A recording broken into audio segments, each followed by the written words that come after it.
Hi guys, we're back with your reading lesson, which is about figurative language, which I know we had worked on earlier this school year, so you should be familiar with. This story is called The Blackout by Rebecca Finley. Click go. There's nothing like the stars, twinkling little crystals scattered on black velvet. Only I've never actually seen them. Not in the sky anyway, because I live in Manhattan, where there's not too much light to see anything above. But I found the next best thing, the Hayden Planetarium, where the night sky comes to life every day. Now that school's out, Mom lets me go all the time. Remember, you can click here to see what a planetarium is, right? A building where you can see images of the stars on a curved ceiling. So you can go there to learn about the solar system. First question says, fill in the blanks to explain why the narrator goes to the planetarium. The narrator says that stars twinkle like crystals on black velvet. This means that stars sparkle in a what kind of sky? Dark, smooth, or city? Well, she's saying that they would sparkle, right, in a dark sky where you could see them. She lives in the city where you're not able to see those lights. But in Manhattan, where the narrator lives, she can't see stars because of all the blank in the city. The lights, the cars, or the people. Well, she says here, because I live in Manhattan where there's way too much light to see anything above in the city. Instead, she goes to the planetarium to see the Earth, stars, or crystals. Remember here, she's talking about seeing those stars, right? Nothing like the stars. They twinkle like crystals, but she's looking for the stars. Click the green arrow. My best friend Maria and I take the subway to the planetarium since it's way uptown. As we come up the steps from the train tunnel, I'm hit with a wave of thick, hot air, like I've just opened the oven door. It's one of the hottest days of the year. Sounds like a summer day in Florida. There's him coming up the subway, right, hitting that hot air. What does the narrator mean when she says going outside is like opening the oven door? Use context clues to fill in the chart. And if you think about it, if you've ever helped mom bake or anything, if you open that oven and at first you get that like wall of heat that comes out, right? That's what she says it feels like as they leave the subway. Sorry, it looks like my video cut out there, but we're gonna keep working. The narrator says going outside is like opening the oven door. The girls have just come out of a subway tunnel and it's one of the hottest days of the year. So what does that opening the oven door simile mean? The air outside feels hotter than the subway. The air outside filled with the smell of baked goods. The narrator's lost her balance because a strong wind has blown.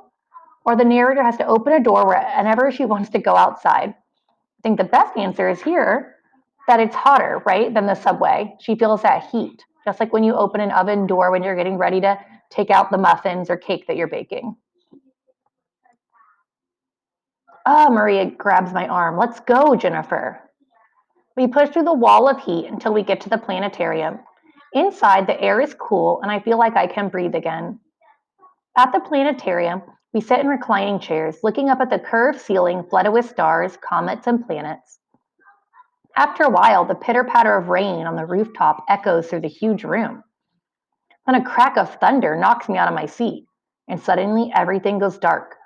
Silence surrounds us like a cloak. You click here, it tells you a cloak is a long sleeveless coat that you wear on your shoulders, similar to a cape.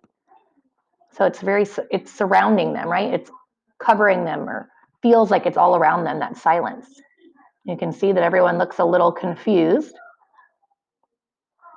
What does the narrator mean when she says that silence surrounds them like a cloak? Use context clues to fill in the chart. So the lights go out, it's completely dark. Remember, it's surrounding them like a cloak. Is it wet and loud in the planetarium? Has it become magical and surprising? Is it both hot and still, or is it dark and quiet? Remember, they're talking about the silence, so that would make me think the quiet. And they also mention the planetarium's dark and quiet.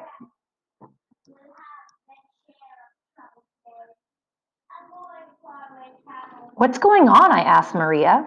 No idea.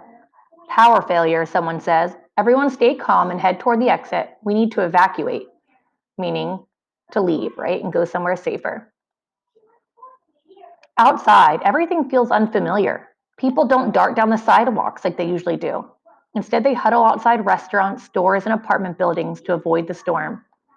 Without working stoplights, traffic is gridlocked. When we get to the subway, the gate is closed with a sign that says no power. We'd better walk home, I tell Maria, who reluctantly nods in agreement. They can't go on the subway without power. So what's happening in this part of the story? Did a storm knock out the electricity and the girls are walking home? Visitors have to evacuate because rain has flooded the planetarium. They never mentioned a flood, just that they heard the pitter-patter of rain. Visitors have become angry because the power's out. I mean, they said to stay calm, so it doesn't sound like anyone's angry. Lightning has damaged the roof, so the girls decide to leave. Again, they didn't say anything about lightning damaging the roof. We know that they're walking because the subway's not working and that there is no electricity. Right? The lights aren't working and it's gone dark.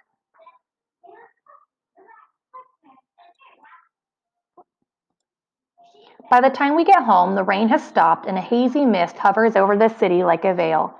Mom comes down the step with 2 gallons of ice cream and a handful of spoons. And it says a veil is a thin piece of cloth worn over the face but is see-through. So kind of it's that slight covering. You can still kind of see through it, right? Like a mist, like if you wake up in the morning and there's a little bit of fog. Thank goodness you girls are all right, she says. Apparently the whole city is out of power. It's as quiet as a library around here. She hands us each a spoon. Anyway, she says, dig in. Ice cream for dinner, I ask. No rules during blackouts, Mom says, smiling. What is the city like when the girls get home? Is it foggy and silent? Sunny and lively? Rainy but cooler? Or stormy but busy? Remember, they said it's very quiet and that has that hazy mist or that veil, which I said is similar to a fog, right? It's definitely not sunny and lively. It's raining and storming, right?